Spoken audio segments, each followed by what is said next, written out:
Boa tarde, muito obrigado pela presença.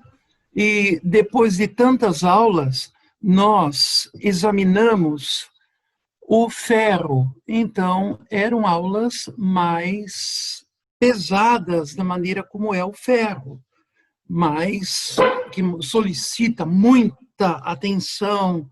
E a gente fala de situações de limiar, a dissociação, a reorganização no limiar, os medicamentos que nós fizemos, que na próxima aula a gente vai falar muito mais em relação a uma imagem global.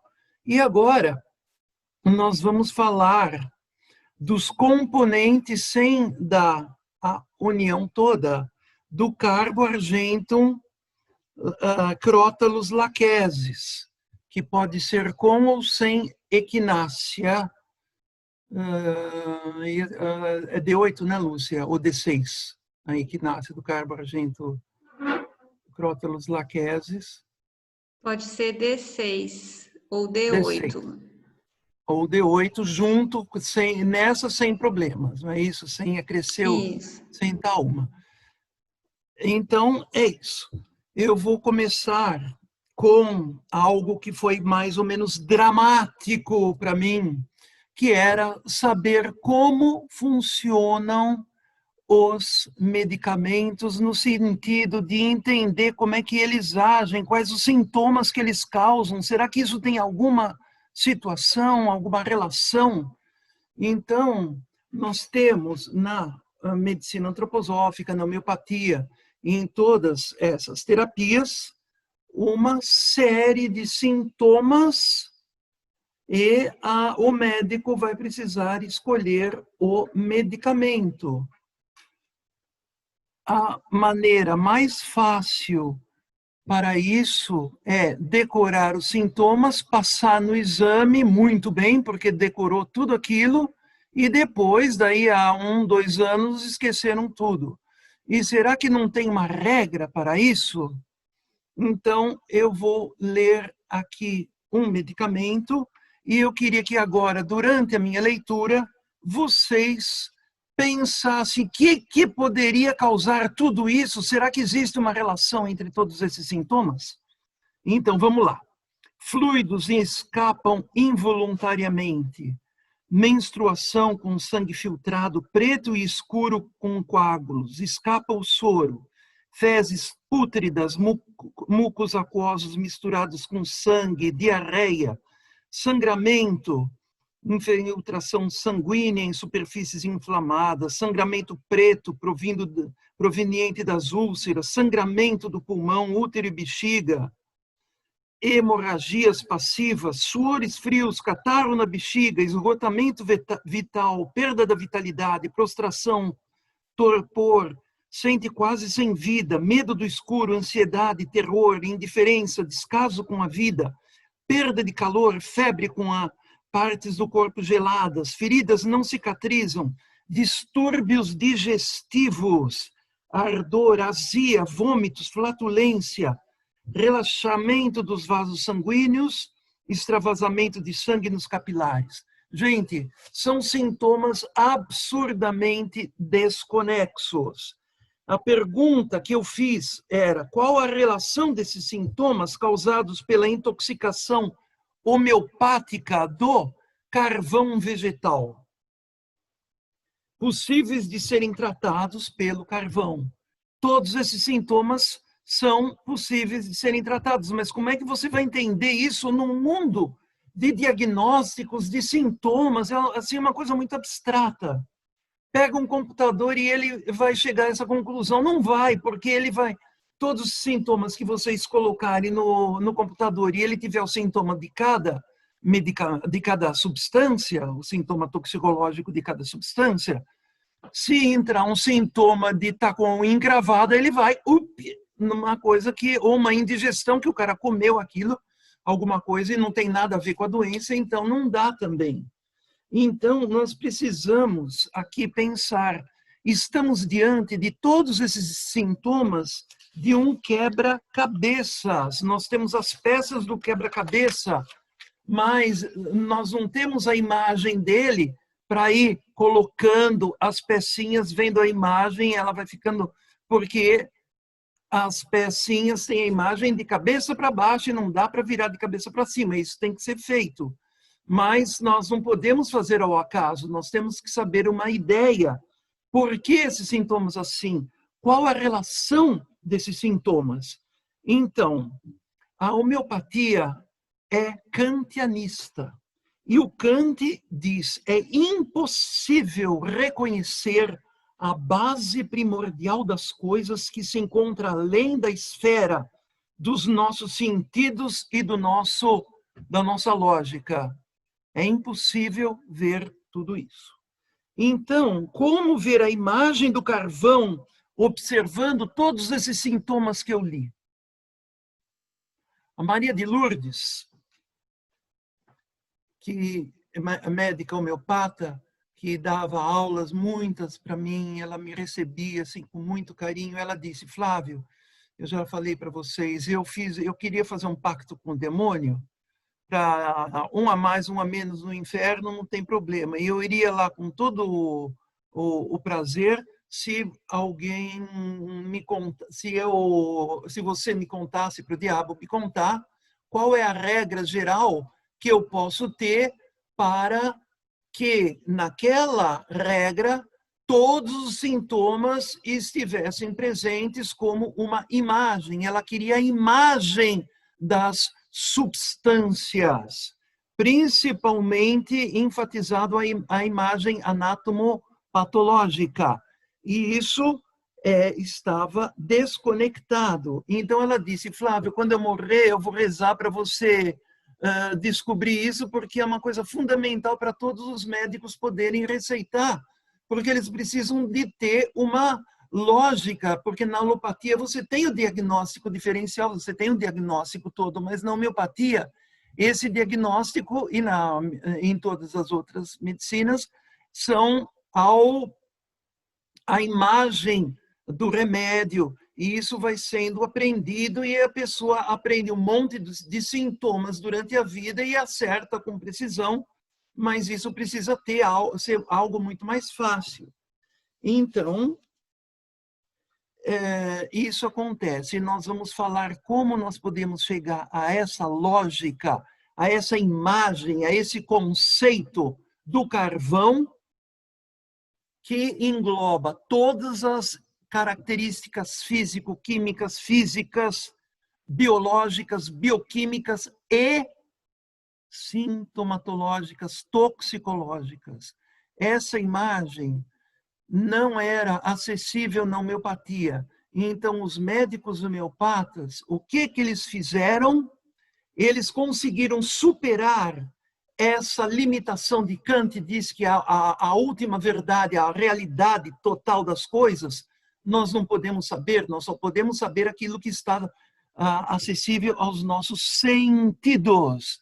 Então, eles fazem o seguinte: cada um que observa os pacientes e o resultado muito bom com aquele medicamento que eles receitaram, eles comunicam para outros, outros ouvem aquilo, pegam aquilo, usam aquilo, e assim, durante 2 séculos, foi se acumulando o conhecimento de cada medicamento, e esse conhecimento de cada medicamento começou a revelar uma imagem dissociada do carvão, mas uma imagem do tipo da pessoa, do paciente sensível àquele medicamento. E com essa imagem que eles guardam no coração, eles vendo uma pessoa, eles veem a imagem da toxicologia daquela substância. Eles veem em cada ser humano uma pessoa sensível à intoxicação por determinado medicamento, por determinada substância, vegetal, animal, mineral, sintética, tanto faz. Eles veem aquele quadro. Então, nós podemos entender esse quadro observando o carvão, e é isso que eu vou colocar para vocês. Mas nós não podemos nunca desprezar o conhecimento secular de todos esses médicos que se empenharam para descobrir a imagem do carvão, da beladona, da camomila e de todos esses medicamentos. Senão, vai ter que ser decorar. Então, eu uni as duas. Ver o carvão nos sintomas, que é a nossa parte, e o deles, que é a parte médica, tá certo? E ver os sintomas no carvão. Olha o carvão e veja os sintomas, nós, farmacêuticos. Olha o paciente e vê o carvão, vocês, médicos. Então, nós vamos unir os dois e fazer uma imagem conjunta, e aí a coisa funciona muito bem. E a partir daí é que eu consegui. Mas eu tive uma vantagem porque o meu pai fazia pesquisas em carvão. Desde nenê, eu vivia cercado por carvões de todos os lugares do mundo e tipos de formações de carvão, como piches, betumes, alcatrões. Ele destilava alcatrão, ele fazia baquelite com alcatrão de folhas secas. Então, ele desenvolveu uma tecnologia não poluente de plásticos para antecipando a época do corretamente ecológico, tá certo? Então, nós vamos agora passar o primeiro ação terapêutica do carvão. Próxima. Aqui vocês têm a seguinte pergunta. Para eu entender todos esses sintomas, e busquei uma imagem e eu descobri essa imagem. Descobri não, porque essa minha imagem sempre existiu, desde a criação da Terra até antes.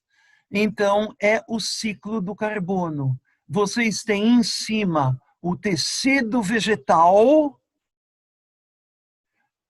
Esse tecido vegetal, ele pega fogo. Então, de cima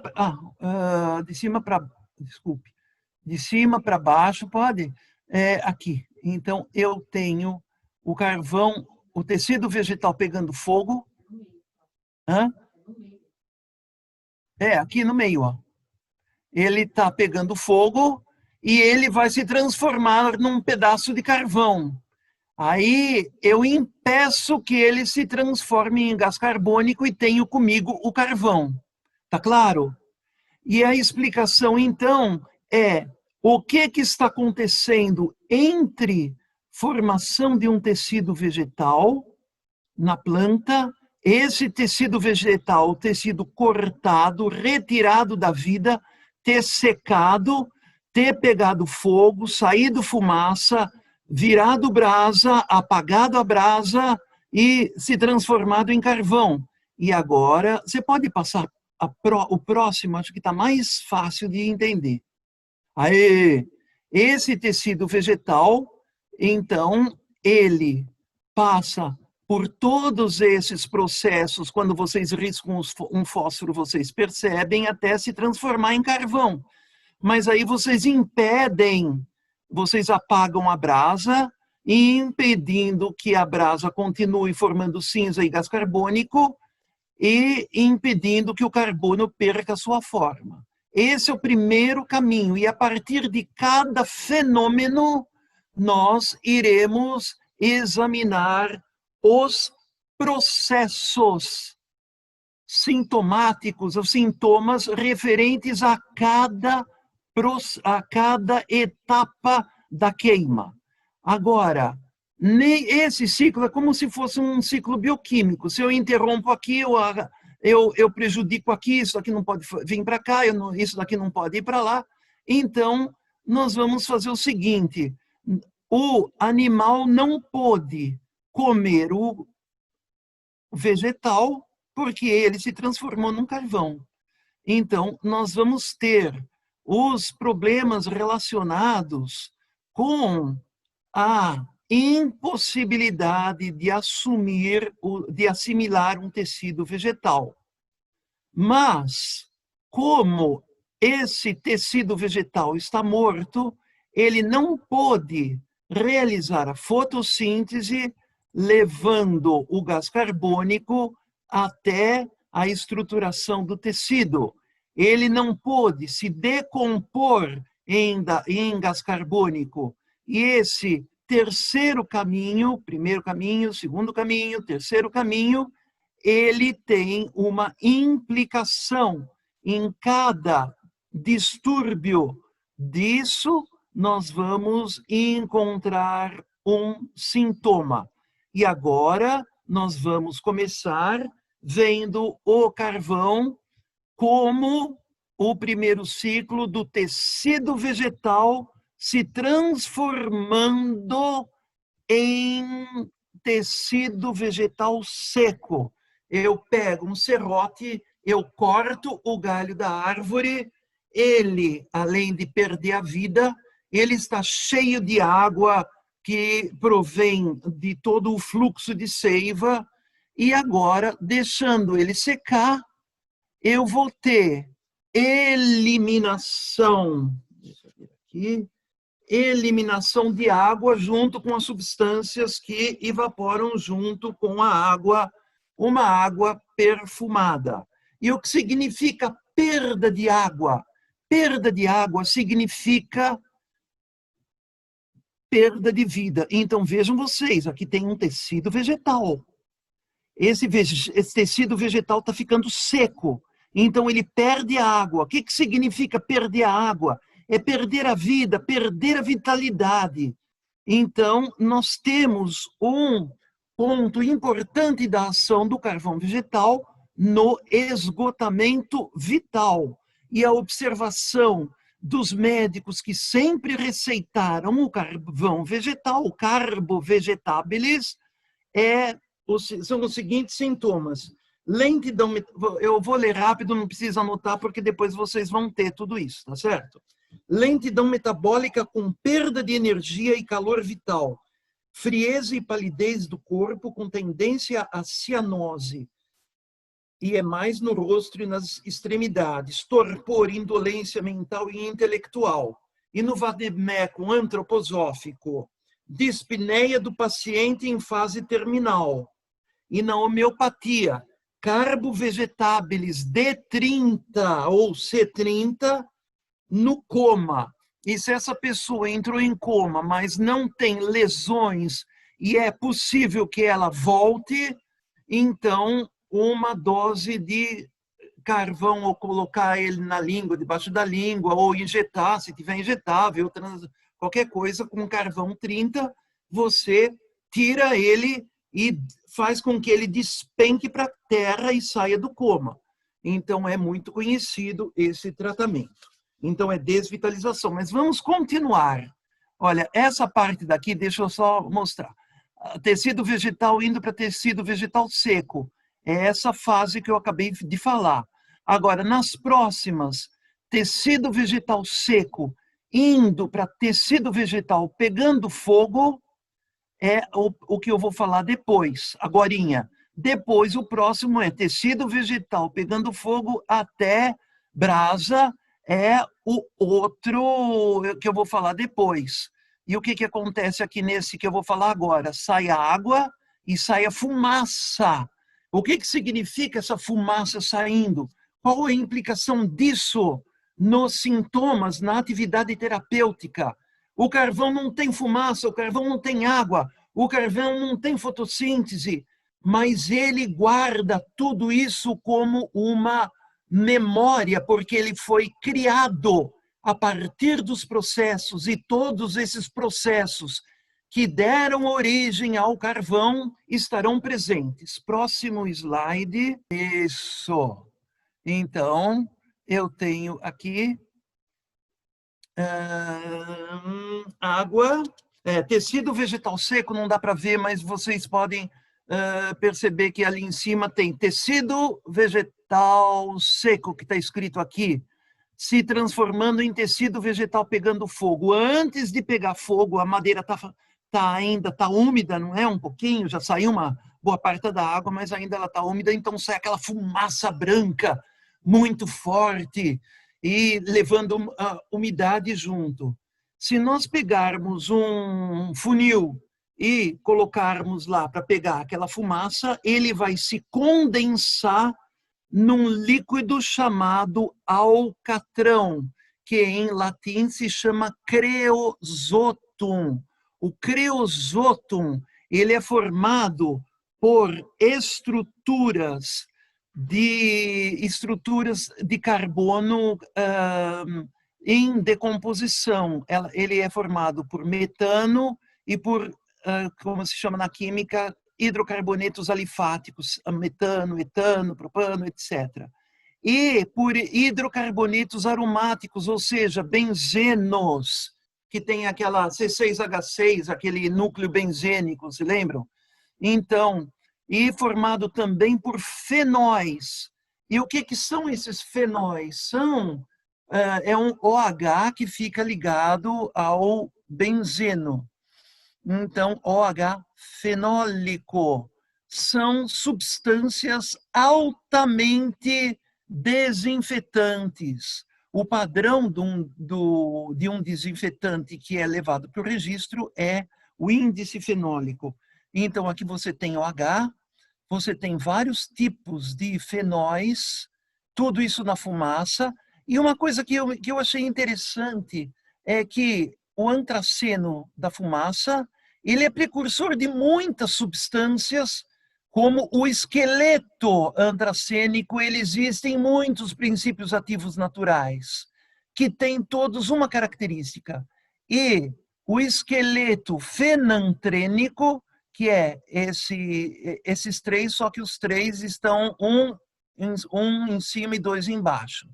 Então, ele tem outra característica de precursores de princípios ativos. Não que eles dão, mas o carvão em si, ele é uma substância, é um elemento que ele por si só, como diz o Steiner, ele é aquele que fabrica os esqueletos da vida. Não só esqueletos da vida, mas também os esqueletos da química orgânica, que estão todos aqui, certo? Então, a fumaça, alcatrão, creosotum. E agora vocês vão ver que tanto o alcatrão quanto os medicamentos obtidos do creosoto, tem o creosoto homeopático, ou o carbolic acidum, que é o fenol, todos eles vão produzir os mesmos sintomas, inclusive o carvão, que não tem alcatrão, mas ele também passou por essa fase, então ele vai produzir fluidos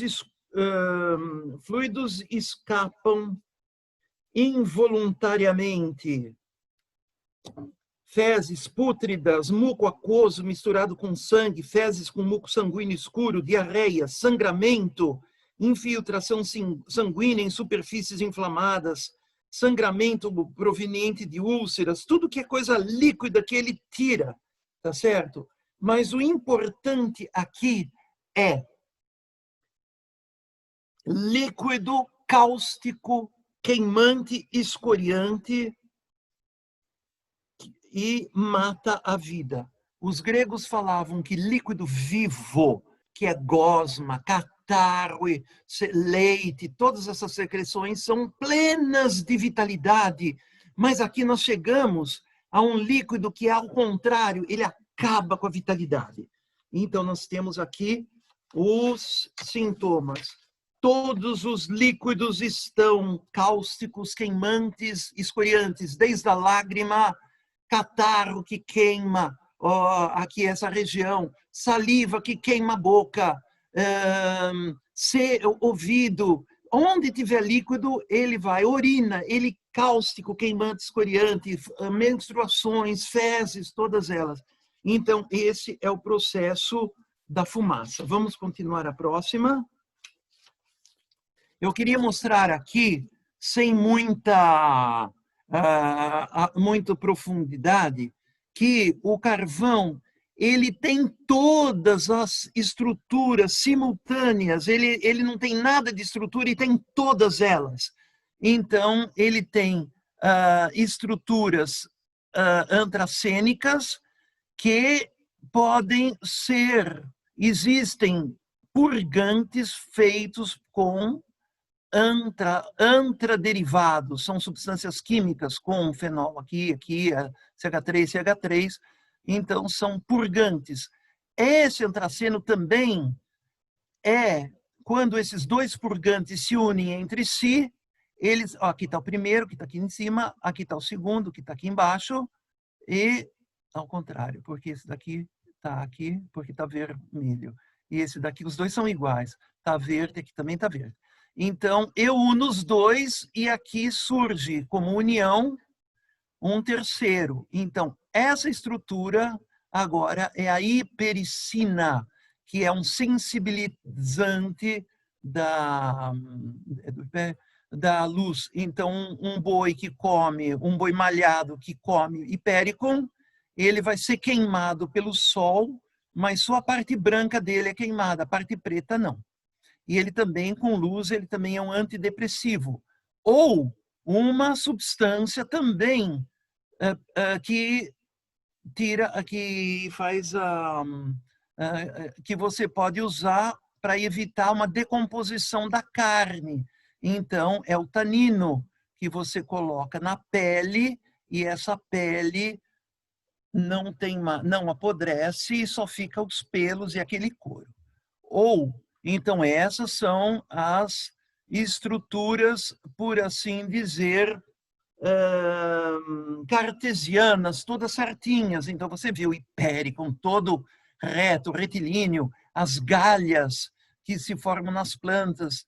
Agora, aqui, esse daqui, os derivados do fenantreno, eles já não são mais tão cartesianos, mas eles são quase depois que o Descartes pegou uma carona com o príncipe Maurício de Nassau e desceu até Pernambuco, caiu na gandaia e disse, agora acabou o cartesianismo, agora estou em outra, bicho. Então, aqui, a não cartesiano, vejam só uma orquídea, que ela é totalmente assimétrica, ela tem essa parte daqui igual a essa daqui, mas ela é bem diferente. Então, um antibiótico feito com 2 fenantrenos, que está aqui. Ou a morfina, feita pela papoula, então totalmente mais para fora. Então, nós temos todas as formas, era só isso que eu queria mostrar. E os corantes também, porque aqui está cheio de duplas, não é? Duplas conjugadas, sinônimo de corante, como a gente viu naquela aula. Próximo. A luz se extingue. Agora nós estamos tecido vegetal pegando fogo, a luz é o próximo, tá certo? Porque ali era tecido seco, tecido pegando fogo, saindo a fumaça. Agora saiu a fumaça e ficou o fogo, e o fogo apagou, então acabou calor e acabou luz. Então você tem, acabou luz, medo do escuro, ansiedade, terror, olhar outrora brilhante, que se transforma agora em fosco e sem vida. E sintoma físico, pupilas dilatadas que querem a luz e pupilas não reagem à luz. E o psíquico é indiferença, incapacidade de perceber impressões que as circunstâncias despertam. Ele não sabe se ama sua filha, se ama sua esposa, e ele está pouco ligando para isso. Ele não, se gostam dele ou não, ele também não liga, ele está apático, ele está desinteressado da vida, ele perdeu a luz e o fogo apagou. Agora, apaga a brasa, então o calor se extingue e ele está totalmente gélido. Ele pode estar com uma febre alta, mas você põe a mão nas partes e essas partes estão frias. e ele sente frieza. Vocês entenderam a etapa que está chegando até chegar carvão próximo? Aí nós temos a outra parte, que é o tecido vegetal que se transformou em brasa, você apaga e não deixa, porque se ficar a brasa, ela vai se desfazer de toda aquela sua estrutura e vai se transformar vai sair a parte da cinza e vai se transformar tudo em gás carbônico que vai embora. Então, manutenção da forma.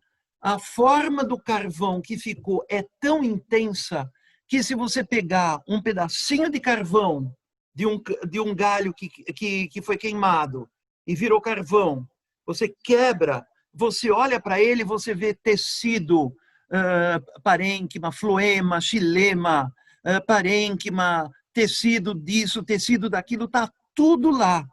Tanto que toda a paleobotânica é baseada nos carvões que conseguiram pegar das escavações e eles ficaram íntegros desde aquela era, e assim nós podemos entender toda a evolução botânica a partir do carvão. Ele não muda, tudo é rígido, tudo é forma, tudo é configurado.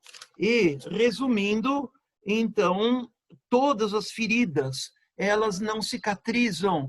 A pessoa tem um ferimento, aquele ferimento, em vez de dar uma inflamada para poder depois cicatrizar, não, ele fica igual, passa a se tornar uma chaga, uma pústula, ele queima e pode ir para a gangrena. Então, é manutenção da forma impossível. E a forma, então, não pode estar sempre presente. Existem também estruturas de forma, assim como dor de cabeça apertando, mas o importante são todos esses tecidos que não conseguem realizar a forma, não consegue configurar o tecido. Isso nas infecções é muito importante. Agora nós chegamos no carvão. Agora nós vamos continuar e na próxima nós vamos ver aqui o que está acontecendo. Aqui, ó. Agora nós vamos para aqui o caminho 2, estruturação. Então vocês, o carvão não pode ser comido. E ele é comido pelo animal. O carvão não, o tecido vegetal do qual ele proveio, ele não existe mais, ele não pode ser comido, ele saiu do ciclo do carbono para se tornar carvão. Então, não temos mais esse carbono vivo sendo transformado em tecido animal, distúrbios digestivos para chegar até lá, e distúrbios também da estruturação, que também são comuns aqui nessa passagem, e nessa passagem, porque não houve a estruturação do tecido vegetal que foi digerido para ser assimilado e formado tecido animal.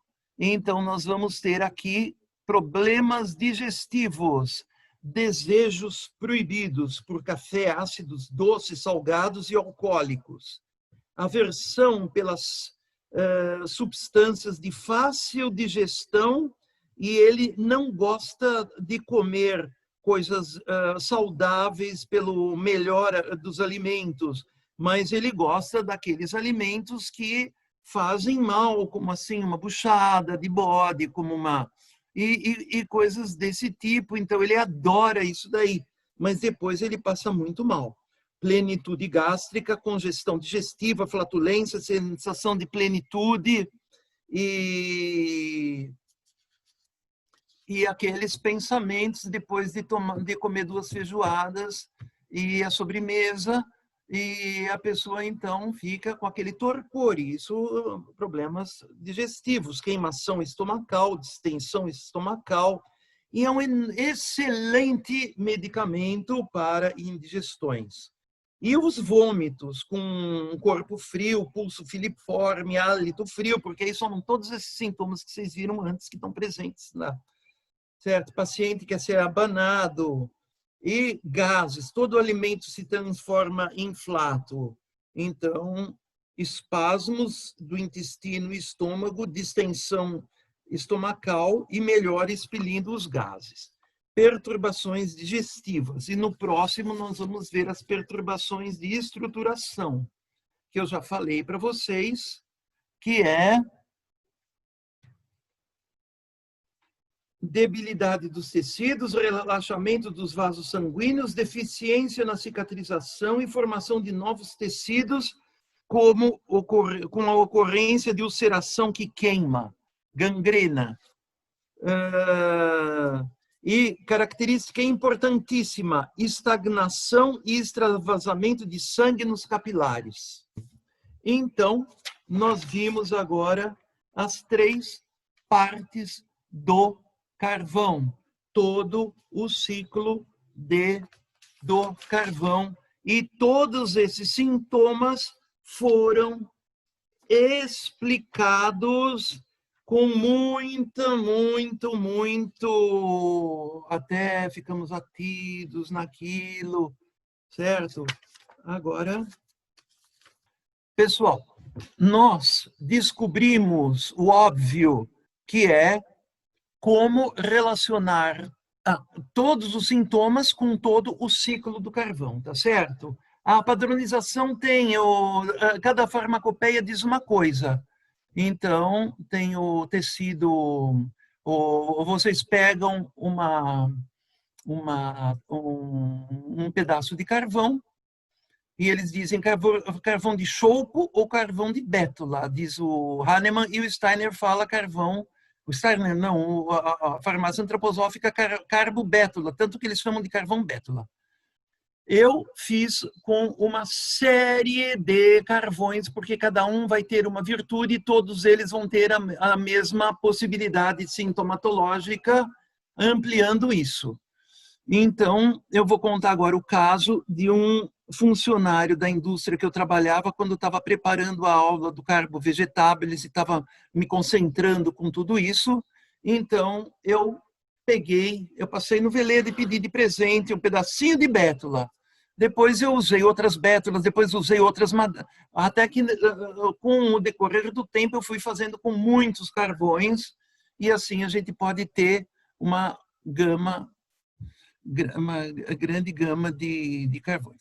Então, os sintomas e chegaram à cobertura com a descrição do ciclo do carbono.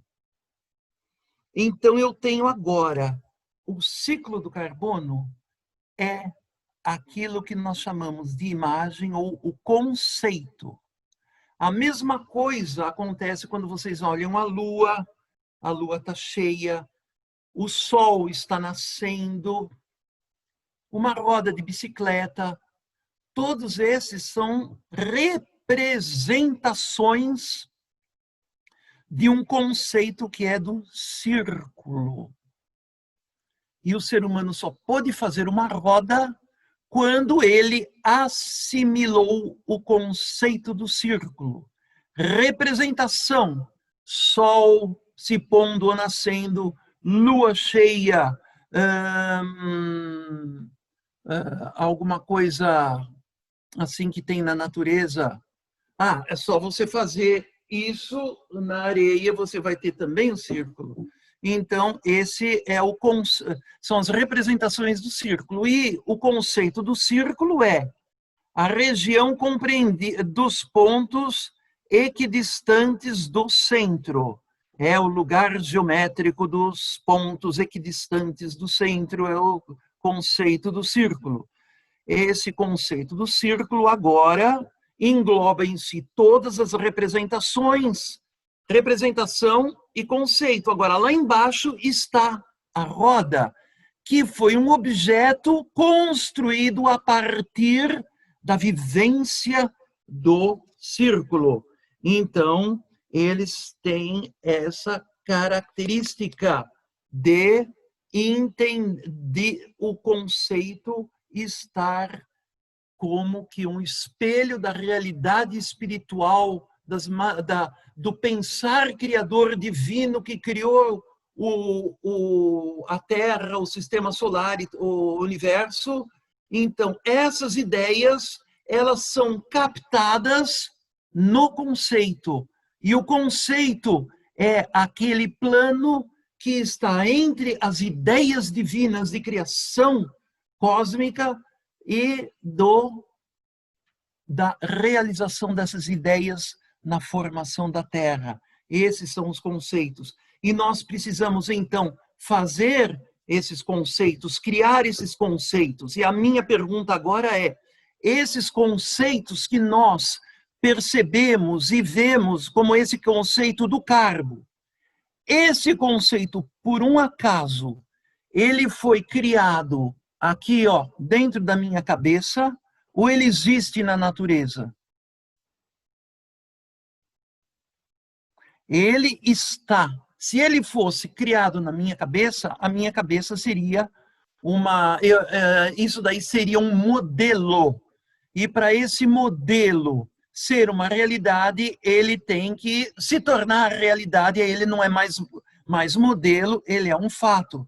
Então, aquilo que eu faço na minha cabeça, eu posso pensar intelectualmente e descobrir por um acaso o conceito. Mas o normal na ciência é fazer um modelo e depois verificar se aquele modelo corresponde a todos os requisitos daquele conceito empírico. Mas eu posso fazer agora, pegar esse conceito e entender a partir de como e englobar todas as representações para ter uma realidade.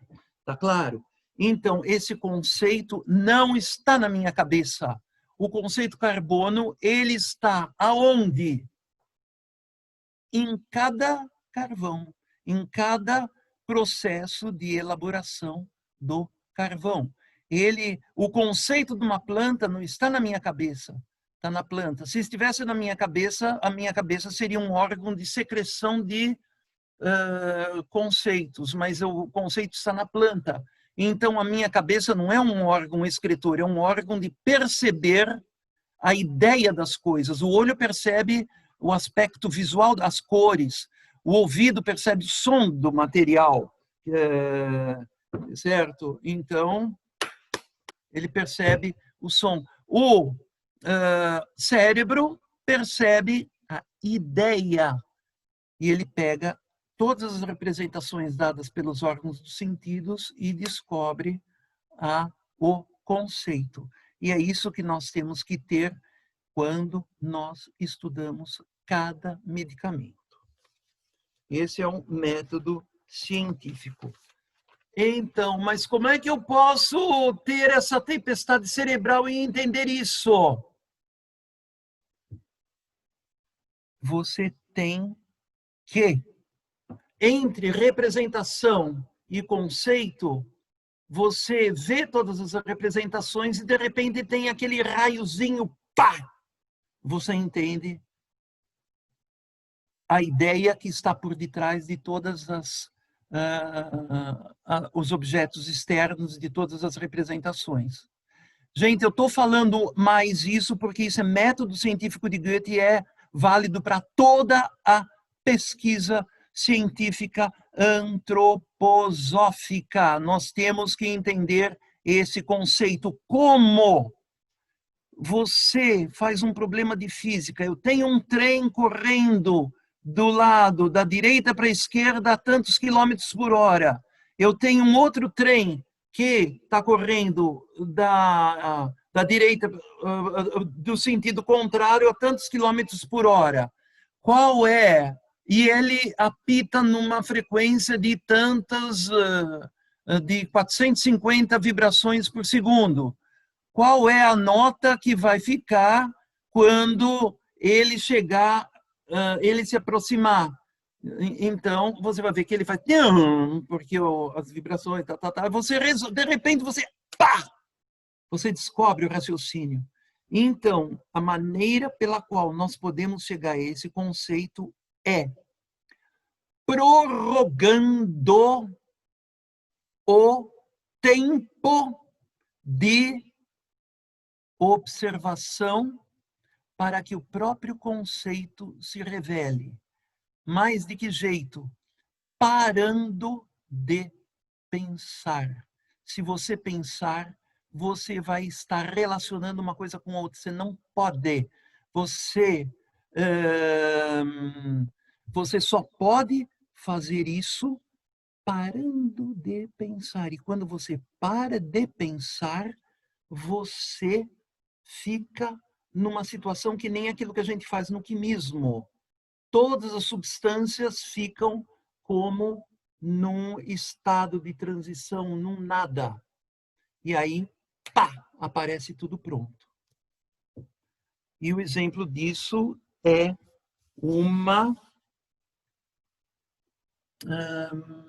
o exemplo disso é um cego operado. E esse processo nós temos que fazer. Nós vamos fechar todos os nossos preconceitos nessa observação. E agora, então, ocorre como cego. O cego, ele vai ser operado, ele tem condições de voltar a ver perfeitamente. Então, ele vai no hospital, eles operam, eles, depois que cicatrizou, eles abrem lá e ele passa a ver. E o que ele vai ver? Ele não vai ver nada. Ele vai ver um mundo, ele vai ter a maior decepção da vida. Ele vai ver um mundo caótico de cores e em movimento, sem nenhum sentido, umas cores, umas formas, sem nenhum sentido para ele, porque ele está vendo alguma coisa na própria vista, ele não vê isso fora, é a própria vista que está mostrando ele um mundaréu de cores, e se ele sair de lá sem a bengalinha, ele vai ser atropelado, mesmo com a visão normal, porque ele não sabe ver. Então, depois que isso acontece, ele vai começando a relacionar aquela mancha com aquilo, aquela forma com aquilo, e ele vai, então, ver ainda no bidimensional, até que muito, mas muito depois, ele vai conseguir notar a tridimensionalidade. E assim é nós em relação a isso. Deixa a coisa falar. E isso Steiner chama de experiência pura, que é a forma em que a realidade se nos enfrenta, é a forma em que a realidade chega para nós quando nós a enfrentamos ou defrontamos com total abstenção do nosso eu. É a forma em que a realidade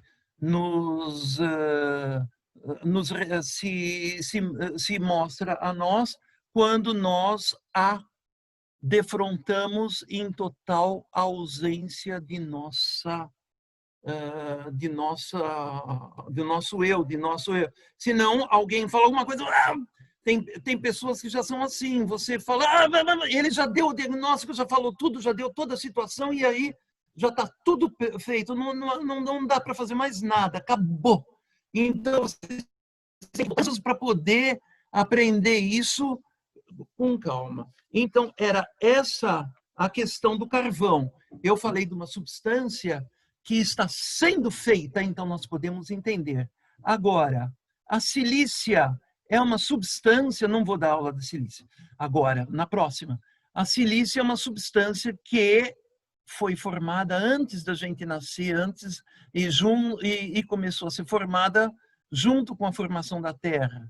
Então, nós vamos agora pegar as descrições espirituais clarividentes e relacionar com o ciclo da silícia na natureza. E isso vai ser a nossa próxima proposta.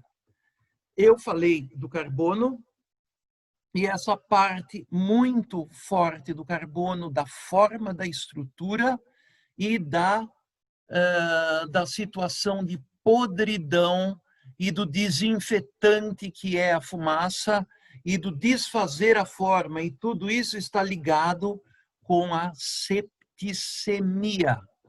Mesmo com alguma infecção intestinal, antes se usava pó de carvão. Agora foi proibido porque ele para a diarreia, ele interrompe. Se for uma diarreia bacteriana, se tiver micro-organismo naquela diarreia, vocês param e aquele micro-organismo fica contaminando o corpo todo e é muito perigoso. Então, eles proibiram o carvão mesmo para uma situação assim.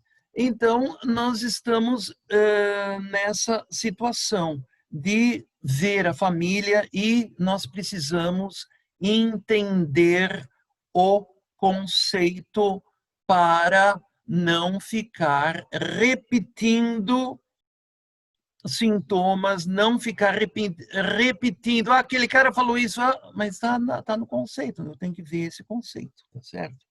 Então, é isso. E o carbo argento laquesis, o carvão vai ser para isso. O argento a gente vai ver na aula seguinte. E eu não vou agora ficar falando só desse remédio, e eu vou falar das serpentes também, que fazem parte desse medicamento, desses venenos todos. Vou responder algumas perguntas rapidinho de que foram feitas. Vou ler aqui, Flávia, as perguntas. O João Batista está perguntando se existe alguma padronização para obtenção da matéria-prima vegetal. Existe alguma espécie específica para obtenção do carbo vegetabilis? Tá, é a bétula, isso eu já falei. Mas lê a próxima, porque assim eu já respondo duas ao mesmo tempo. Tá bom. Não? Aí a Carla Neves está perguntando se para chegar ao conceito também não é necessário a vivência fenomenológica e não apenas a representação. Mas a vivência fenomenológica é a representação. Eu vi o carvão pegando fogo, eu vi o carvão... todas aquelas etapas que eu falei para vocês foi a vivência fenomenológica, não é isso? Então, peraí, agora então, deixa eu contar. Eu estava preparando a aula, bem, quando eu era novinho, e estava no laboratório, e me apareceu o porteiro. Ele tinha incontinência urinária. Ele tinha perda de dentes, com uma condição pútrida do sistema digestivo, magro, e uma coisa que chamou a atenção, face com extravasamento capilar. O sangue sai pelos capilares, então a pessoa tem esse derrame do sangue, aqui na palma da mão, é bastante forte isso, você vê aquele amarelo que fica lá, ele fica com o lábio até meio azulado por uma deficiência respiratória, isso, ou seja, ele tinha tudo que eu podia ver. Ele era a imagem do carbo vegetabilis para você trazer ele, olha aqui e tal, olha e tal. Então, eu peguei um carvão de bétula. Aí, eu levei no laboratório, tinha lactose lá, eu triturei, eu vi uma parte por 10 e triturei e raspei. Mas eu fazia com muita força, num grau grandão, eu fazia com muita força, e aí eu pegava a outra mão e virava para o outro lado, ao contrário, e fazia isso e tal. E eu raspava quando aquilo grudava, nem sabia como é que faz aquilo. E raspava, e aí outra vez. Então eu fiz a D1 e a D2. No dia seguinte, aquilo cansava para fazer sempre. Então, do jeito que eu fazia. Então, as moças fazem tudo mais delicado, fica muito mais fácil, assim, tranquilo. Então, D3, D4 no dia seguinte e tal, e suave, eu tinha que sair de lá, e lavava a cara, porque ali era quente, e mais uma outra dinamização, e assim foram as 6 dinamizações.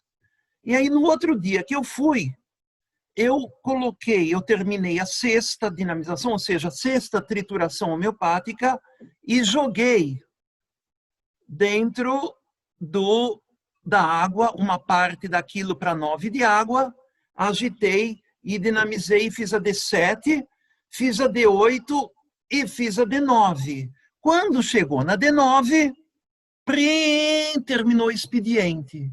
Então, eu guardei um pouquinho da D9 para continuar, peguei todo aquele vidro, tudo aquilo que eu tinha dinamizado e enchi um vidro de reagente químico estéreo lá, pus lá aquilo, um copo e disse para o porteiro, vai tomando até o final do expediente um gole a cada meia hora, ou até acabar esse vidro, vai tomando isso. E ele foi fazendo isso durante um dia, 2 dias, veio o fim de semana. Quando eu vi o cara estava novo, assim, foi fantástico, eu não acreditava. Mas, então, eu fiz, sem saber se era para triturar assim ou para triturar assado, se era para raspar tantas horas, mas eu fiz com a melhor das boas intenções. Então, é isso. Agora, para todos os efeitos, é bom ter uma padronização, mas agora vocês tomem muito cuidado, que às vezes é muito melhor a força que você tem de querer curar a pessoa na hora de dinamizar. E quando vocês, então, vão dinamizando, parem de pensar. E quando vocês parem de pensar, vocês entram na experiência pura. E com isso, a própria realidade carvão, pá, entra em vocês. Vocês entendem aquilo, vocês têm aquela vivência espiritual do ser que vocês estão triturando. E isso, qualquer um pode ter, é só parar de pensar e ele vai... Claro que não é todos os momentos em que ele está dinamizando, vem repentes e os mesmos. E pela textura, pelo tato, pela situação, por aquilo que você está respirando e assim por diante. Então, o mais importante é o querer curar e é o perceber como é que chama? A experiência pura. Então, vamos passar para outros? Tem muita coisa? Tem mais uma pergunta, Flávio. Fala. A Isabel está dizendo assim, há vegetais mais metabólicos e outros mais rítmicos ou neurosensoriais. A escolha do vegetal para fazer o medicamento pode direcioná-lo para um destes polos? Pois é, não sei. O que eu posso dizer é o seguinte, todos esses sintomas que nós deduzimos quando nós tivemos essa vivência fenomenológica, certo?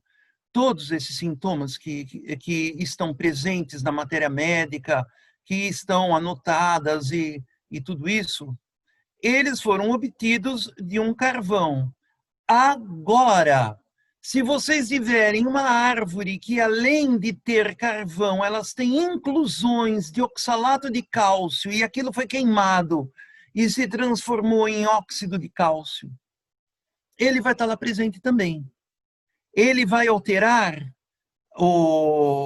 a força plasmadora do carvão? Não vai alterar. Então, o que eu pude deduzir pela prática, como algo empírico, é os sintomas possíveis de serem observados e possíveis de serem criados se somam e não se subtraem.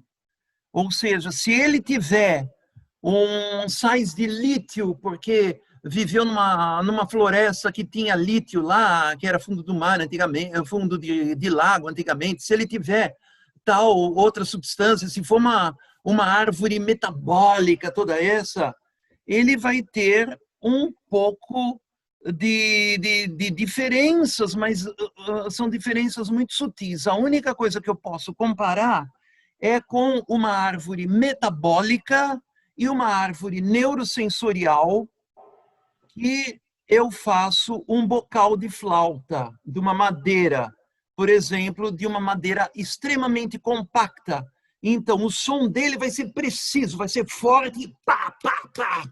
Vai ser um caráter marciano do som, mas vai ser um som de flauta.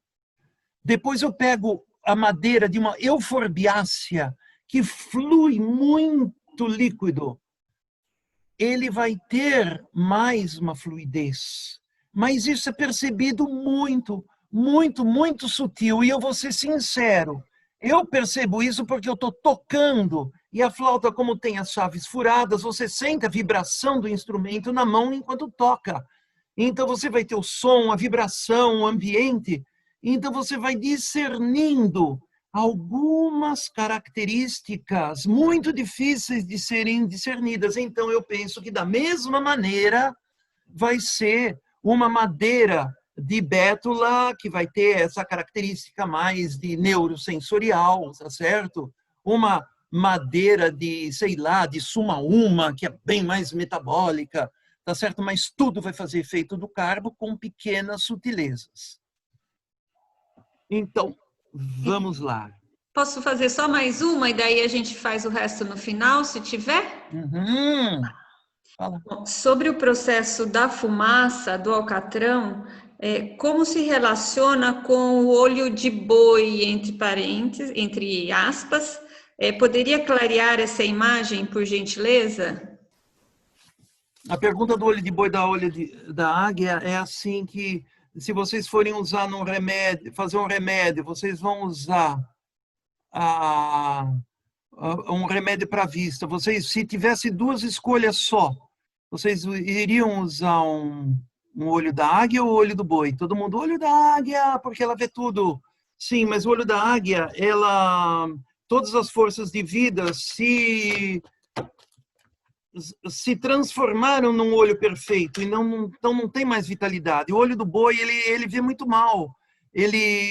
O olho do boi, ele percebe mal, mas ele tem forças etéricas, forças de vida que não foram mobilizadas, não foram consumidas para fazer uma estrutura.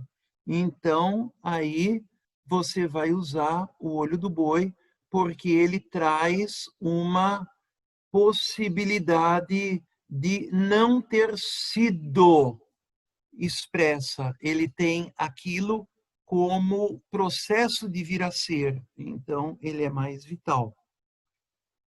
Depois eu vejo isso na relação do carvão. Serpente. Reino mineral. Vocês têm... Está aqui uma tabela e eu vou explicar isso, assim fica mais fácil vocês verem. Reino mineral. Vocês têm um mineral, um cristal. Vamos supor que ele é solúvel, mas ele pode ser insolúvel, mas depois de 1000 anos ele se dissolve. Sabe aqueles vitrais de igreja? Tem igrejas do ano de 1200, 1300, e tem vitrais. E esses vitrais eram planos, mas com o passar do tempo, eles vão se solidificar, eles vão ficando mais, eles vão sendo atraídos pela gravidade, e embaixo fica uma barriguinha do vidro, porque durante todos esses anos esse vidro, que nem se fosse uma coisa gosmenta, tivesse se depositado. Então, bom, esse cristal, ele morre na água. O mineral morre no elemento vital. E ele deixa de ser mineral. E agora, ele deixando de ser mineral e assim dissolvido, ele pode agir terapeuticamente, fisiologicamente. O reino vegetal chega num determinado ponto, esse vegetal que estava nascendo, proliferando, germinou, ele cresceu, fez todo um crescimento, aí ele para e entra o astral nele, que é a organização animal. A planta tem físico e etérico, e no momento da floração, entra o astral a partir de fora e a planta se transforma. Mas esse astral é algo que está além da planta. Então, ele ele não pode entrar lá dentro se não matar a planta. E, de fato, ele mata, porque mesmo numa árvore, aquela parte que tinha do galho, aonde floresceu e formou o fruto, ela morre. Mas 20 outras ali de baixo nasceram. Então, ela vai crescer, apesar de tudo. Mas as plantas anuais, que produzem uma flor no final do ciclo, elas morrem, porque aquele astral acabou com a planta e é assim que acontece. Então, a planta morre na beleza. O reino animal morre no mundo aquoso ligado ao vegetal. O mundo vegetal morre no mundo animal, no astral, ele morre na beleza da flor. E o mundo, e o animal? O animal, antes de morrer, naquele momento da morte, ele está de igual para igual com a pessoa que está do lado dele, de humano para humano. Naquele momento, o olho dele é humano. E aí ele morre. Na morte, nós estamos no degrau acima. Um nível evolutivo acima mata o nível que está abaixo, que não tiver capacidade de acolher. Por isso também nos antigos hebreus, quem estava na Arca da Aliança, quando aparecia Jeová, então era algo que, se chegasse lá, morria. Por quê? Porque estava num nível muito mais elevado. Então, e quando o ser humano? Então, o animal morre no humano. E o humano, antes de morrer, ele tem a consciência angélica. Então, essa é uma característica, então, do astral entrando. Agora, esse astral no reino animal, agora pode mostrar o slide.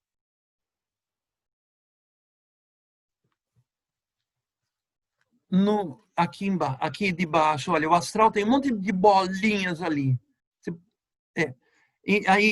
Desculpe, aqui, ó. Aqui estão os órgãos. E aqui está o astral. Então, o astral, no reino animal, ele tem a característica de formar órgãos, característica de formação orgânica.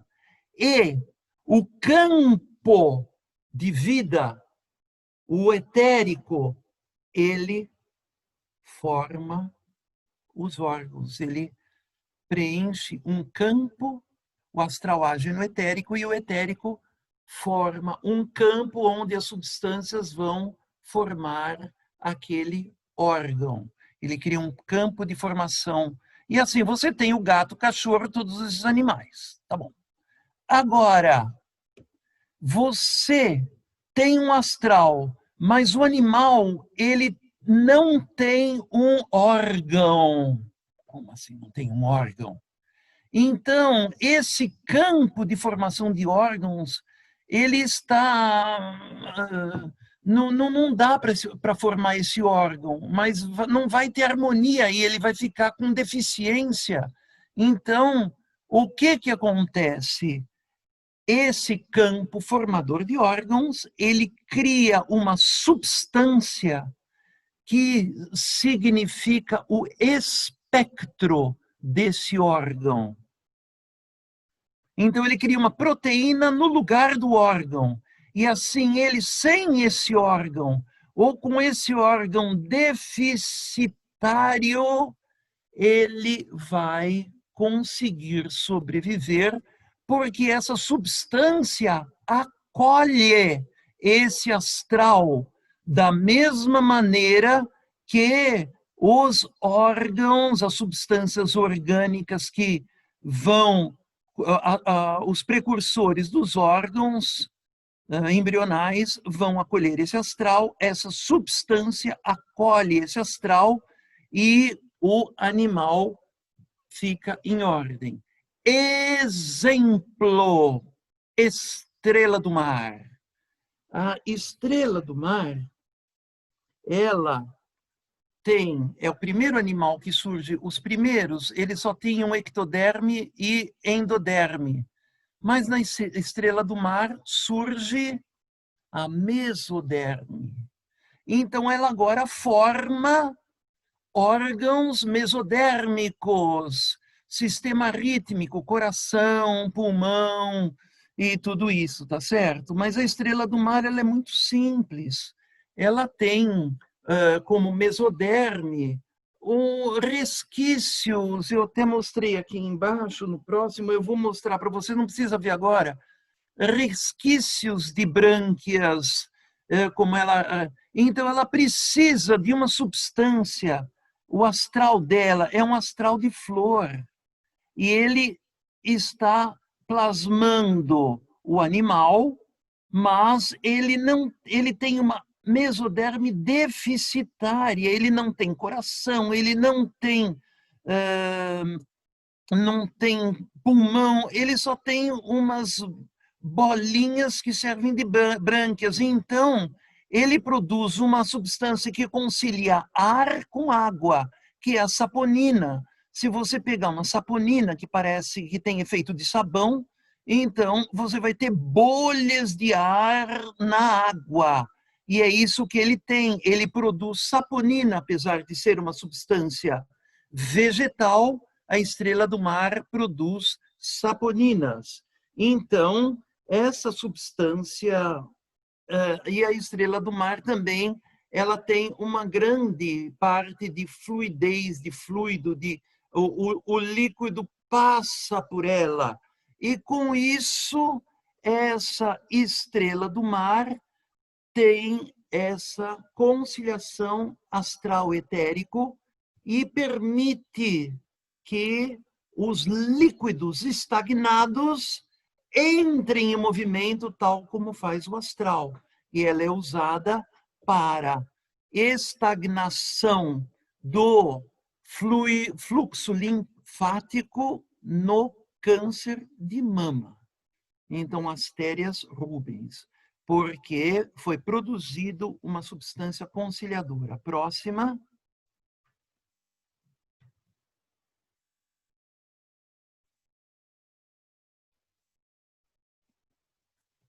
Aqui você tem anfíbios. E agora, os anfíbios acontece o seguinte. Eu vou chegar nas serpentes, mas eu preciso passar um pouquinho pela evolução. Ah, tá aqui, olha. Estrela do mar, vocês estão vendo ela. Isso daqui é o estômago que ela coloca para fora e digere fora dela o que ela pega de animais. E aqui você tem uma circulação de água do mar que faz com que os pezinhos dela se movam, circulação ambulacral, então é tudo fluxo.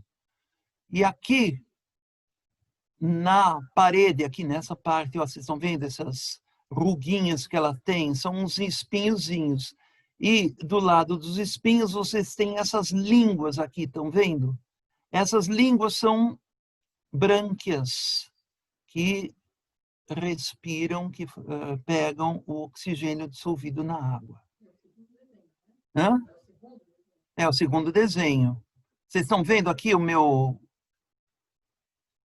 Ó, essas linguinhas que tem ali, que saem todas... esse círculo de linguinhas.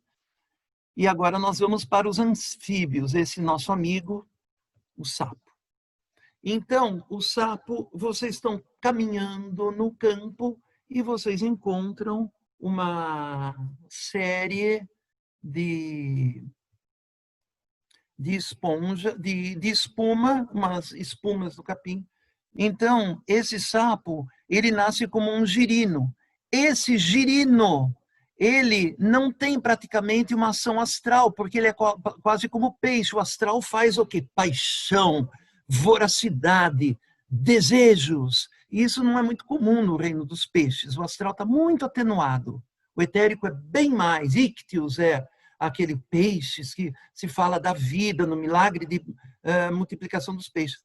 E o sapo, ao contrário, mas enquanto ele é peixe, ele tem toda uma estrutura, girino, ele tem uma estrutura de peixes. Depois ele vai perdendo a cauda, vai perdendo as brânquias, nascendo o pulmão, e o coração dele é um coração de peixe, é muito pouco desenvolvido.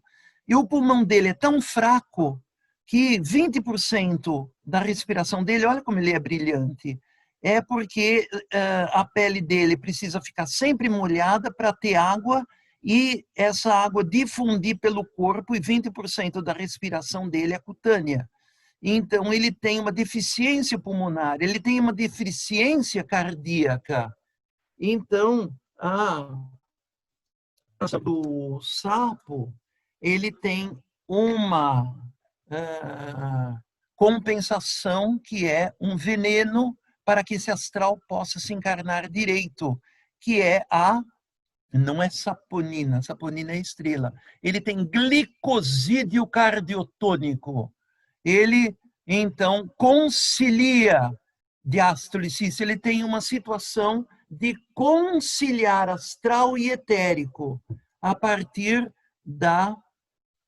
desse glicosídeo cardiotônico, que é muito cáustico. Então, esse glicosídeo cardiotônico, ele serve, no caso do sapo, que é o primeiro vertebrado a sair da água, porque antes é só peixe, depois veio os anfíbios, que tem que ter um astral. E ele tem pulmão e ele tem patas. Então, o astral entra arrebatadoramente no sapo. E ele produz esse glicosídeo cardiotônico para conter esse astral, cuja ação terapêutica é crianças com um certo grau de retardamento, aonde o astral só consegue entrar unilateralmente neles e eles têm desejos sexuais incontroláveis. Então é aquela pessoa oligofrênica que se masturba todo o tempo, e o veneno de sapo dinamizado é um excelente remédio. Também para a característica cáustica do glicosídeo cardiotônico, para linfangeites obliterantes, para transtornos da pele também é usado. Ou seja, é uma substituição do astral. Agora, vamos para serpentes. Eu não entrei em muitos detalhes da ação terapêutica do sapo, quantas gotas, quantas vezes por dia. Geralmente é D8 para essas crianças assim com esse retardamento, e isso tem a maior utilização para isso. Serpentes. Vocês estão podendo ver agora que nós chegamos no típico animal com falta de órgãos. A serpente não pode ter um monte de órgãos porque ela é fininha. Então, ela tem um pulmão, um rim e 0 membros. Então, surge um veneno para poder compensar isso, para ela poder se encarnar. A ausência de órgãos, um pulmão, um rim. E aí vocês veem, compensação, uma proteína. Essa proteína, ela primeiro, digere fora do corpo, ela pica o animal, aquela proteína já começa, depois eu faço, essa proteína que já vai dissolvendo, e depois ele engole ela inteirinha.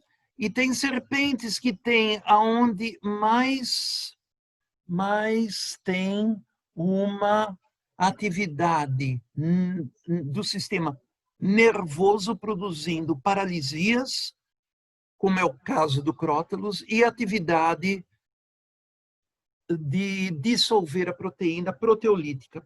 Serpentes mais proteolíticas e serpentes mais neurotóxicas. Vamos começar com laqueses, Carbo argentum laqueses. O laquesis é proteolítico e neurosensorial. Ele tem uma astralidade disponível que digere a vida que está lá fora. É isso que nós vamos usar da laquesis. Então, essa laquesis com essa proteína, que é o veneno da serpente, ela é usada em estados infecciosos graves, com febre elevada, prostração, ansiedade, face congestionada, alterações sanguíneas com cianose dos lábios e tendência hemorrágica. Hemorragia tem, mas não é tanto. Congestão cefálica com latejamento, congestão dos órgãos com tendência hemorrágica, hemorragias de sangue enegrecido e depressão cardíaca. E no sistema nervoso, são nos centros do sistema nervoso bulbar, do bulbo pneumogástrico e do simpático. E no vademécum antroposófico, faringo, amigdalite subaguda com febre alta e evolução séptica, septicemia. Como é aquilo que doenças infecciosas com febre alta e evolução séptica, em conjunto com argento metálico e equinácea. Septicemia é o que produz a laquesis também, porque ela pica e aquela parte do músculo que ela picou, ele entra em gangrena. Então, tem muitos cachorros que saem de noite para caçar cobra, depois eles voltam picados, eles têm aquilo e começa a cair pedaço, pelanca de carne gangrenada deles, depois eles se recuperam e fica uma tremenda cicatriz no local, né? Então, é para isso que se usa para essas infecções. E o crótalus, hemorrágico e neurotóxica.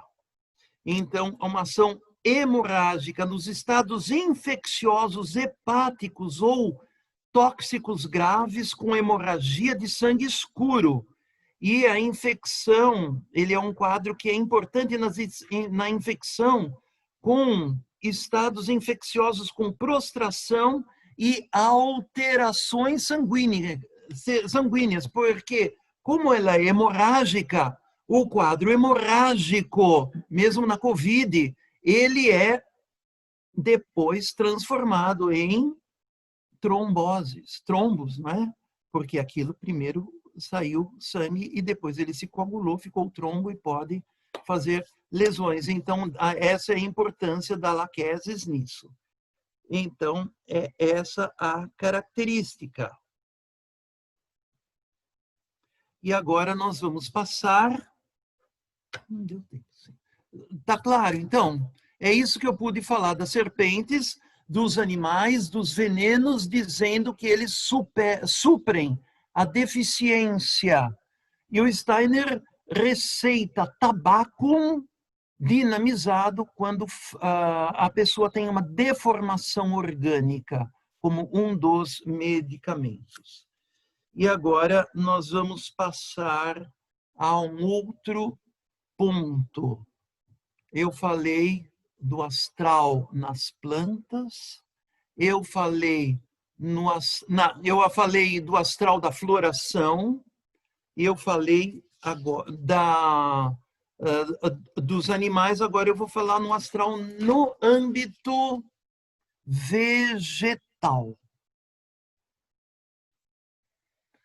Astral agindo no mundo vegetal. E aí eu coloquei os 7 degraus de desenvolvimento do vegetal. Sementes caem, elas germinam, elas se desenvolvem. Ai, desculpe. Quem está com essa coisinha? Obrigado. Ah, Cláudia. Obrigado, Cláudia. Então, depois ocorre um momento... Então, olha, a semente cai, ela germinou e vai se transformando em planta. Aí está tudo certo. De repente vem um novo passo que é fantástico e decisivo. Vocês precisam ver o que é isso. Chama-se indução floral. Indução floral é aquele momento que geralmente está em função da fotoperiodicidade, chega num determinado período do ano onde a luz do sol é mais longa do que no dia anterior e vai ficando cada vez mais longa. E cada planta tem um período de luz do sol característico e naquele momento ele promove a indução floral. E aqui agora vocês estão vendo aqui a ponta de um galhinho. E a formação da planta, de uma planta que está crescendo, é assim. Aqui vocês têm os meristemas.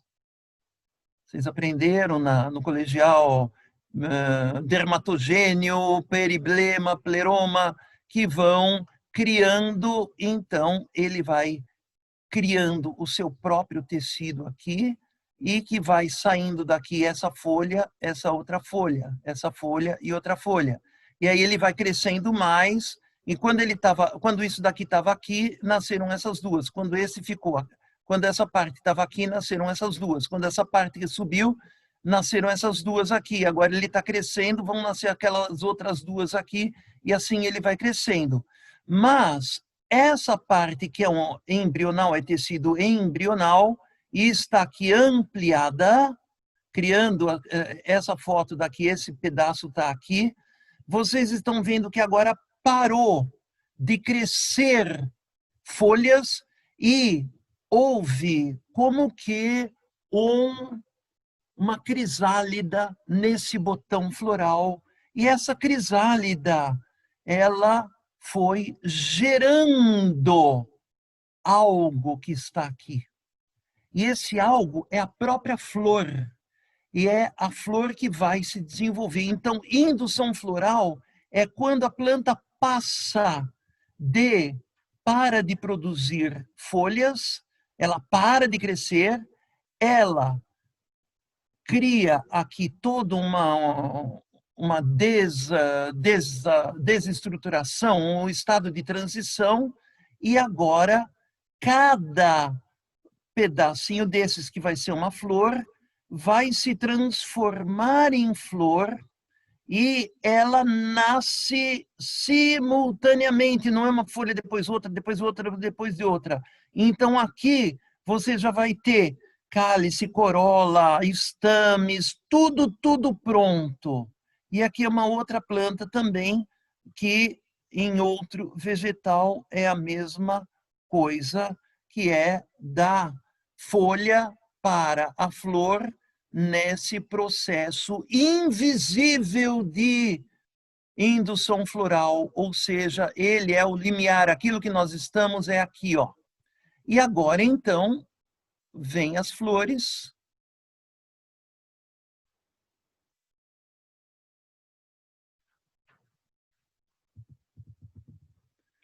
Depois frutifica e forma a sementes. Florescimento, frutificação e formação de sementes. Aqui é a etapa vegetativa, é o etérico. Aqui vem o astral, ingressa o astral e ele age para cá.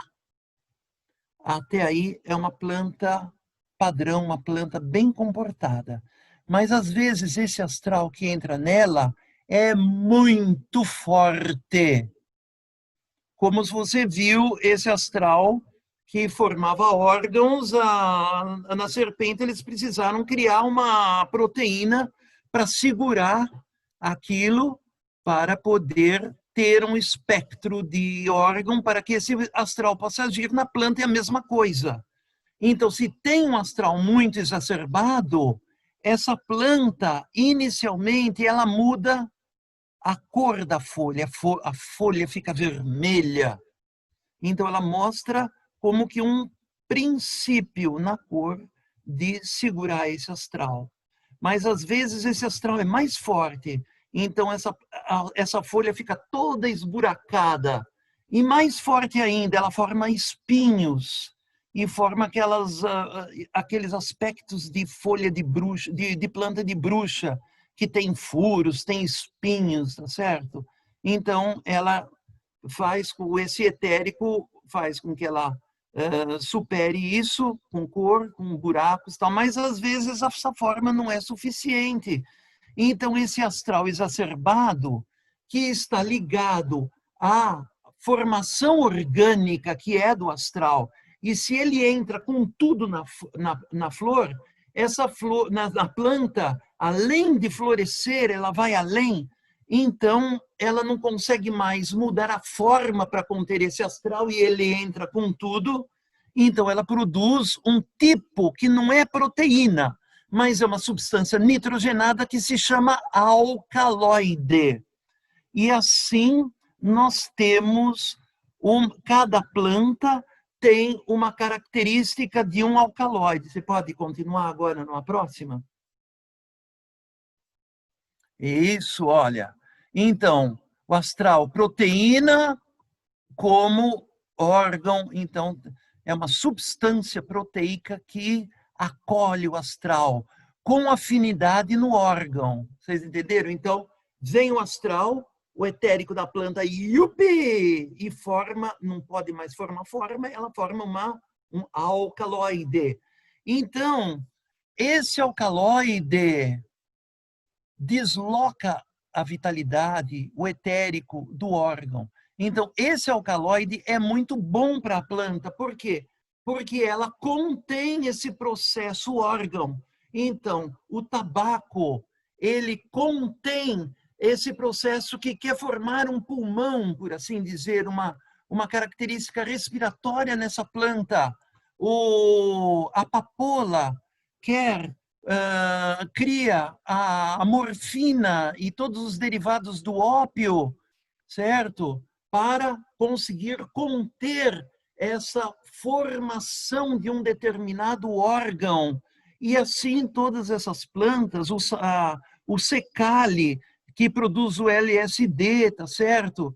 Então, acontece isso. E as drogas, todas elas, uma droga que tem afinidade, que segurou o astral,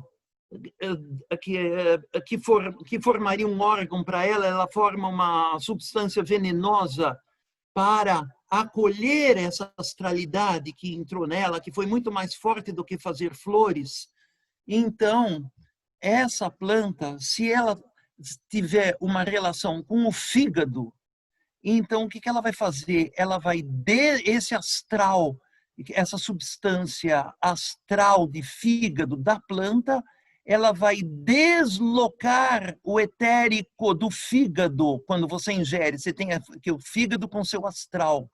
E essa planta, então, com esse alcaloide ligado ao fígado, ela vai fazer com que esse astral do fígado saia. E esse fígado sem desculpe, que esse etérico, essa vitalidade do fígado, repetindo, porque eu fiz uma confusão aqui, entra o astral na planta, a planta produz uma substância venenosa que é o espectro de um órgão. E ela vive bem com isso e fim de papo. Agora, você pega essa planta que tem essa astralidade imensa, e agora você toma ela, então esse astral, ele arrebata o fígado. Tchá! E fica no lugar do fígado. Esse fígado fica sem vida, ele perde seu etérico. E o que acontece com um órgão quando não tem vida? A vista, ela tem muito pouca vitalidade. E ela, com toda essa pouca vitalidade, ela consegue refletir aquilo que vem de fora e ver. O cérebro tem pouca vitalidade. Se ele ficar um pouquinho sem oxigênio, a pessoa não pode mais pensar. Então, ele reflete as ideias. O nariz, ele tem pouca vitalidade, ele é um órgão dos sentidos. Mas, então, ele não se interpõe, ele não tem funções vitais, ele tem funções perceptivas. E esse órgão se torna um órgão dos sentidos, não mais, ou com muito pouca capacidade vital, ele fica desvitalizado e ele assume uma característica de órgão dos sentidos. E o que ele vê? Ele vê o processo fígado como uma imagem, essa é a alucinação. Então, a alucinação é a desvitalização de um órgão para que esse órgão perceba a si próprio. Pinturas psicodélicas que foram feitas com morfina, que eram túneis lindos com líquidos e flores. A pessoa estava vendo a flora intestinal. A pessoa, no tabaco, ela tem a percepção da respiração. Então, ele tem isso como uma característica de um pensar intelectual desprovido de vida, porque a própria nicotina é um excelente desinfetante, antibiótico, bactericida, antibiótico não, e bactericida, bacteriostático, é tudo isso, ele mata a vida, não só a vida de bactérias, mas a vida animal e a nossa também. Mas os índios fumavam tabaco para que, naquelas manipulações espirituais que eles faziam, não tivessem interferências metabólicas, certo?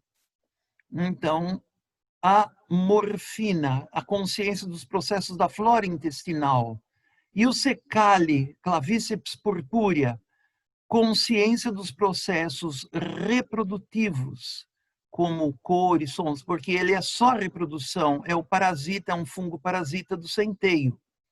Então, você tem aquela quintessência do processo reprodutivo, de proliferação de vidas e assim. E o Santo Daime. O Santo Daime, pelo que eu pude ver, olhando, ele tem trimetiltriptamina. E ele tem uma estrutura química parecidíssima com a melatonina da pineal, da epífise. Então, o que eu pude pensar é que o estado de sono da melatonina ocorre agora com o Santo Daime, que tem isso, permanente, que ele não é digerido, acordado em condições de sono. Você vive no mundo da vigília o estado de sono, tendo sonhos e assim. Então, as drogas, por assim dizer, são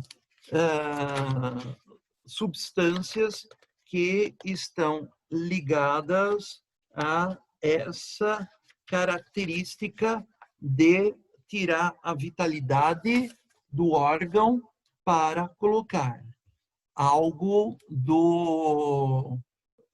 para que esse órgão possa se exprimir. Existiam em eras antigas civilizações que meditavam e que tinham um ser humano na antiguidade, ele se voltava para o cosmos e ele vivenciava as forças plasmadoras, configurativas, as dádivas planetárias a partir da sua própria vivência diretamente com o mundo espiritual, mas com um grau de consciência muito pequena. Os animais têm essas clarividências atualmente. Um burrinho, ele está andando, ele sabe onde está a ponte naquele monte de inundação, ele não quer lá. Então, uma vez, até foi uma coisa bem estranha, tinha um menino muito doido, assim, que assistiu a aula do Goebel. E ele chegou para o Goebel para dizer que ele era muito bom. Ele disse assim, mas sabe o que é? É que quando eu vejo numa pessoa, eu vejo aqui uma luz, assim, uma cor nessa pessoa. E o Goebel falou, em alemão, qualquer cavalo vê isso que você está vendo. E o tradutor traduziu, isso é comum no mundo dos animais. Isso também ocorre no mundo dos animais. O tradutor, muitas vezes, ele tem que ser segurar as pontas para não dar problemas. Então, sim, os animais têm essa vivência. Mas o ser humano foi perdendo isso, então ele, em vez de ver a lua, ele desvitalizava, ele recebia isso dos anexos ectodérmicos da pele, sistema nervoso. Em vez de ver diretamente do princípio Vênus, ele, na saída do órgão, na desvitalização do rim, do órgão de Vênus, eles vivenciavam aqueles processos. E na saída do órgão fígado, eles vivenciavam os processos do estômago e do Júpiter. E assim por diante.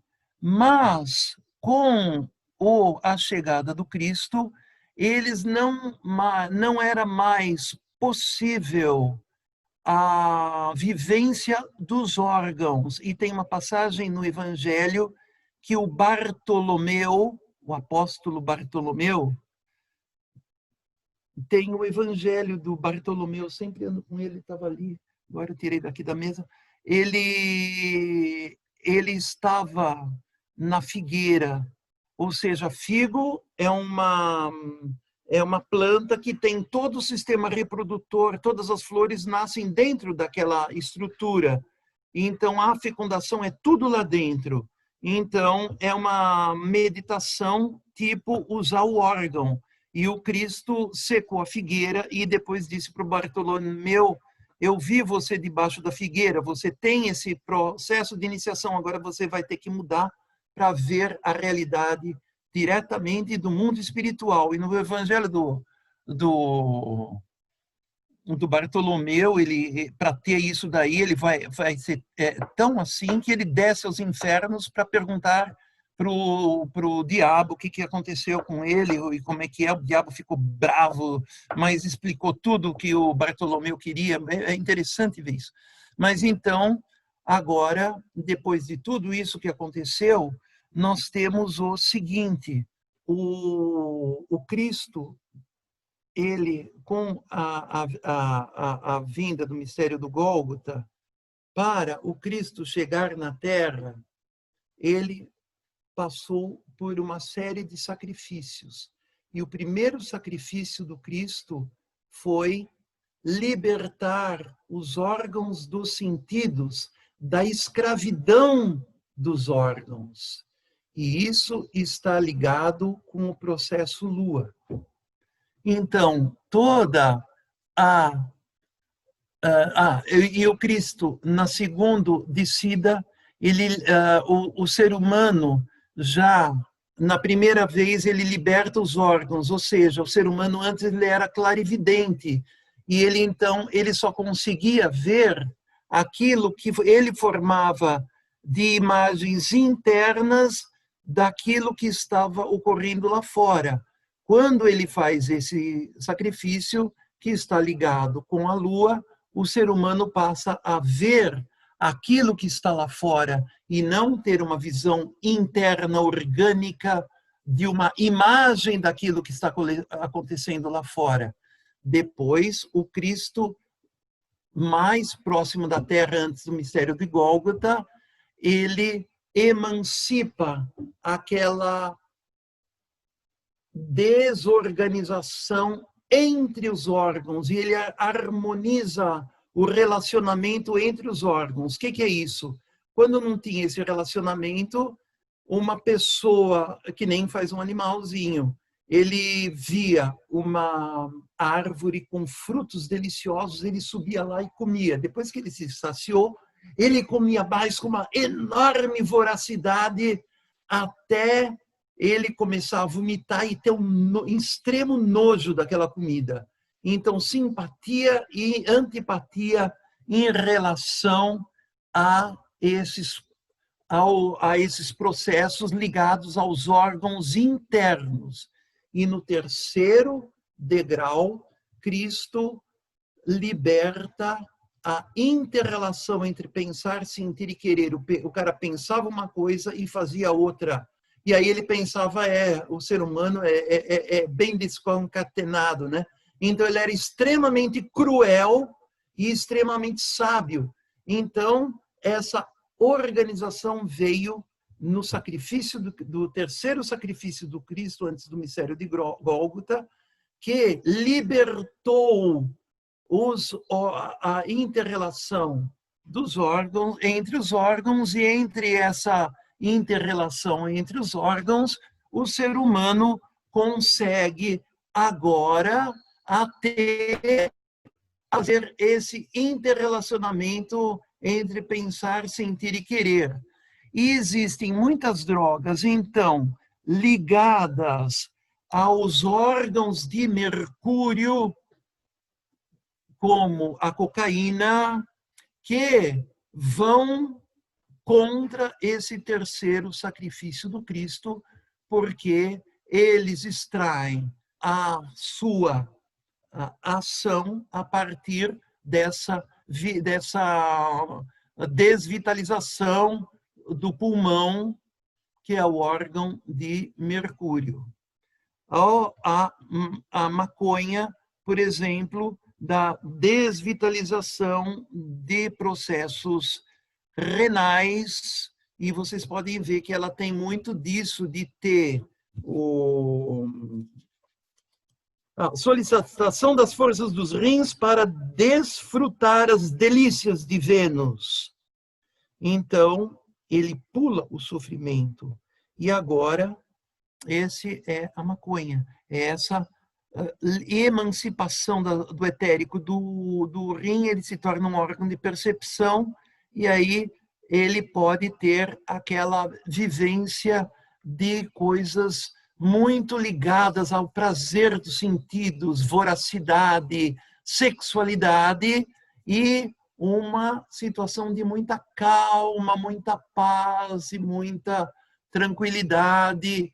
E depois volta o efeito rebote, que ele fica assim. Então, uma cura da maconha, por assim dizer, uma superação disso, é um Vênus, como, por exemplo, a contemplação das Madonas, a vivência do budismo, da compaixão do Buda, da cordialidade, onde as forças dos rins são emancipadas através do sofrimento em buscar essas virtudes com tanta dificuldade, cordialidade, compaixão. Isso é muito difícil, se precisa de muito exercício e de muita tolerância para conseguir criar esse órgão que é o oposto. Então, nós precisamos dessas substâncias que emancipam essa vitalidade como medicamento para processos físicos, e acompanhado desse exercício de contemplação das Madonas, de compaixão e de meditação, e assim com todas essas drogas. O Zé Luiz me ligou ontem, ele falou: Flávio, eu queria que você estudasse a maconha para poder falar nas indústrias, porque tem muita gente ligada a isso, e a pessoa fica com dificuldade depois de fazer o trabalho, porque ela fica tão zen que ela não tem mais atenção e ela se torna muito improdutiva e tal. Como é que a gente pode fazer? Então, eu fiquei pensando nessa situação. Bom, o que eu quis falar dessa vez foi das serpentes, do astral, de uma possibilidade de usar os medicamentos para septicemias, e como fazer um medicamento também unindo as forças do carbono, da septicemia, com as forças das serpentes e da superação de uma vida primitiva, que é da prata, para conseguir trazer um quarto medicamento nesse âmbito da Covid. Na próxima vez, nós vamos fazer uma pequena, de uns 15, 20 minutos, explicação de todos esses 4 remédios e mais alguns, e depois falar da silícia e outros temas que eu já anotei aí que tinham relação. E agora nós não vamos, a partir dessa aula, nós não ficamos mais com uma visão do martelo de Thor, da força que nós tivermos que fazer. Agora vai vir alguma coisa mais um pouco, por assim dizer, menos férrea, como disse a Marilda, né? Mais light, e assim vão ser as outras aulas. Então, agora vamos responder as perguntas. Não sei se eu consegui me explicar direito essa parte das drogas, que é meio complicado, né? E eu não queria que ficasse assim com aquela cara de moralista e daquele cara que fica olhando todo mundo, mas eu sou melhor porque eu não fumo, não bebo, tal, e não sei o quê, mas faz coisas muito piores, né? E, e eu nunca pude, eu não posso beber, eu tenho miastenia grave. Então, e antes tinha aqueles problemas do coração, então eu não bebia, nunca bebia, mas eu tocava nos chorinhos e como eu guio, aí eu levava os bêbados para casa. Então, nunca tive, vocês também, se vocês fazem alguma coisa que não é aquilo que todo mundo faz, vocês não podem ficar se sentindo assim, eu sei antroposofia, tal. Isso daí é a pior coisa que pode acontecer. Então, vocês têm que ser sempre muito humildes nesse ponto, tá certo? E isso é importante. Então, vamos às perguntas. Vou fazer uma pergunta, é sobre o Buforrana, tá? A Tá. Rosane Neto está perguntando se esse medicamento também pode ser usado para puberdade precoce, não somente para crianças especiais. Da Eu questão não do... sei, eu não sou médico. Eu acho que... Não. Para essa puberdade... Aí é sintomático. É dado esse remédio se a pessoa tiver esse desvio para masturbação muito acentuado. Mas sim, não é só para criança excepcional, não, é para todo mundo. E também para outras coisas, que tem câncer, para determinados dores do câncer, ele é muito útil para problemas de pele. Você viu que o sapo também tem uma pele que respira, tem uma pele vitalizada, então uma vitalização assim, né? Então, é isso. Flávio, tem uma pergunta da Carla, mas acho que você já tinha respondido, que era que ela estava perguntando quais os A órgãos, né? vivência, né? Isso, com a tendência de formar, o tabaco contém a tendência de formar pulmão, e nos demais plantas exemplificadas, quais os Então, órgãos ó, nelas a maconha contidos. eu acho que é rim. O Santo Daime eu acho que é pineal, mas a pineal está ligada com claridade e escuridão, não tá? E claridade e escuridão tem relação com o rim, porque o rim também está ligado, luz, rim, configuração. E o Santo Daime também está ligado, tanto quanto a maconha, com o rim, e também uma coisa interessante da maconha, é que ela tem uma sintomatologia parecida com aquela mosquinha do amor, como é que chama? Cantares. O Cantares é um besouro muito próximo zoologicamente do vagalume. O vagalume tem uma luz interna explícita. O Cantares não tem uma luz interna explícita, ele tem óleo essencial, apesar de ser um animal, ele tem terpeno, que é irritante, que nem a pimenta, coisa assim, óleo essencial. Mas o Cantares, a luz externa, silícia, é configuração, luz interna é dissolução da forma. E essa dissolução da forma está ligada a, o, a uma consciência noturna e não uma consciência diurna. Então, tudo isso é fósforos, é aquela nuvem fosfórica que está ligada com isso. Mas é o que eu posso explicar agora. Cada uma tem. E não se sabe, a gente tem que pegar cada uma delas e procurar, como o Zé Luiz está querendo, está pedindo que eu faça. Se eu tiver tempo, mas tem tanta coisa para fazer agora, certo? Então é isso. Tem uma pergunta da Sidônia Siqueira. Ela Ô, queria Sidônia, saber quanto tempo? Ela quer saber como é que age o canabidiol na epilepsia e autismo e tantas outras doenças.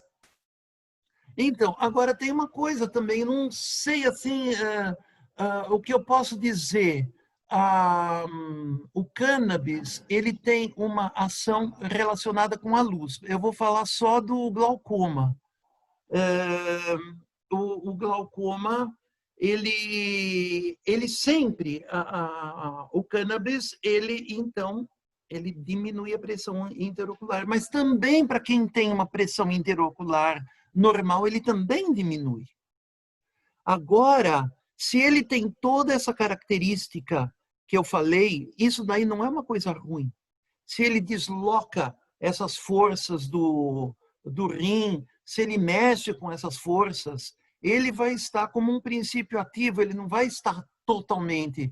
Então, ele vai ter uma ação farmacológica, e isso é importantíssimo, isso precisa ser ligado com isso. Então, o que a gente pode dizer é que essa atuação também zen do rim, dessa ação mais de Madonna, acolhedora, ela vai fazer, então, ela vai melhorar esses sintomas, essas angústias, essa depressão.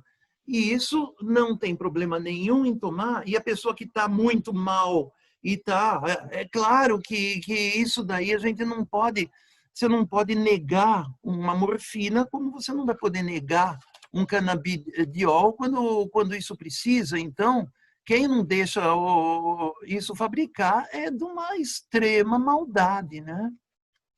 Fabricar isso. Só um detalhe, meio assim, a extração dos componentes farmacológicos da maconha, do cannabis, é feita com gás carbônico líquido. É muito interessante, porque o gás carbônico, ele comprimido se torna líquido, e ele comprimido passa pelo pó do cannabis e carrega as substâncias solúveis na gordura, as substâncias lipossolúveis, e carrega todos esses princípios ativos, e quando aquilo extrai, ele vai embora e ficam aqueles princípios ativos extraídos. É um jeito de extrair que devia ser usado para muitas outras plantas, mas o preço desse extrator é muito caro.